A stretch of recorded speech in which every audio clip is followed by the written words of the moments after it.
Provat tregojnë se kandidati i listës së mbyllur të PD Kliti Hoti, që krekoset me lëkurë demokrati, përdor çdo lëkurë partijake që i çon ujë tek mulliri i biznesit të ilaçeve, po e nisi me 3 fakte. Një nga donatorët që ka mbështetur financiarisht Fondacionin Fëmijët Shqiptar të Liri Berishës është kompania Novartis Pharma Service Inc., por e hoqi emrin nga faqja e fondacionit, pasi s'pak filloi hetimet për pastrim parash nga familja Berisha. E dyta, emri i kompanisë Novartis Pharma Service doli tek afera ish-ministrit Ilir Beqa, si e favorizuar në monopolin e importit të ilaçeve të paregjistruara, duke ndryshuar specifikimet për nxjerrje jashtë loje 5 kompani serioze ndërkombëtare. E treta, sipas raporteve policore, emri i firmës Novartis Pharma ka dalë më 10 dhjetor 2021, kur në portin e Durrësit u kapën 2 tonë ilaçe kontraband, dhe më 17 dhjetor 2024, kur në Rinas u kapën 1 milion tableta ilaçesh që përdoreshin dhe për përgatitje droge, por nuk e futën në hetim. Pronari i kompanisë Novartis Pharma Service Inc. është Kliti Hoti,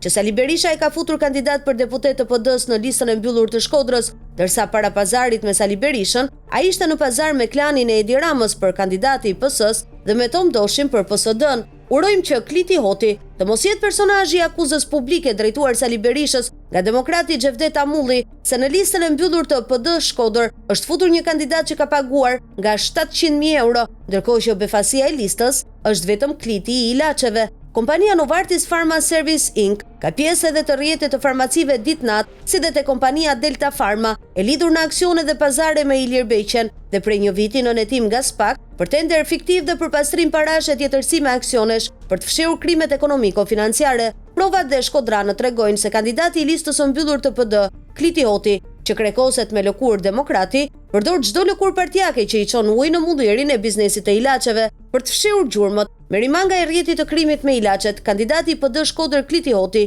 po përdor kunatin Dorian Tahir Sadiku, i cili është në dosjen e SPAK për Delta Holding dhe Novartis Pharma Service Inc. Rezulton se kunati i Sadiku është bashkëpunëtori kryesor i Ilir Beqes në ortakëri ilegale, falsifikimin e tenderve, mashtrimin me kontratat dhe pastrimin e parave, por edhe me ish-vartësin e Ilir Beqes të arrestuarin Ermal Kurtulaj në projektet Fantazma, që merrnin miliona euro nga Ministria e Shëndetësisë dhe Fondi i Sigurimit të Kujdesit Shëndetësor. Aq e vërtet është kjo, sa nëse doni ta kërkoni Klitin, e gjeni tek restoranti luksozi Ilir Beqes, Gzona, që tashmë ka ndërruar pronar. Nuk është rastësi, as fakti që Kliti i Iliri dhe Sali Berishës, Ilir Beqes e Tom Doshit, kunatin Dorian Sadiku e ka vënë kryetar të Unionit të Biznesit Farmaceutik në Shqipëri, me qëllim që të jetë sa më pranë shefave të Ministrisë së Shëndetësisë, për lidhjet me cilët do flasim në vijim. Do flasim edhe për lidhjet e kandidatit të Saliut me Tom Doshin në bëmat me ilaçet që importohen dhe futen në listë rimbursimi, për lidhjet me Olta Xhaçkën si konsul nderi i Hungarisë, për ilaçet e skaduara pa certifikim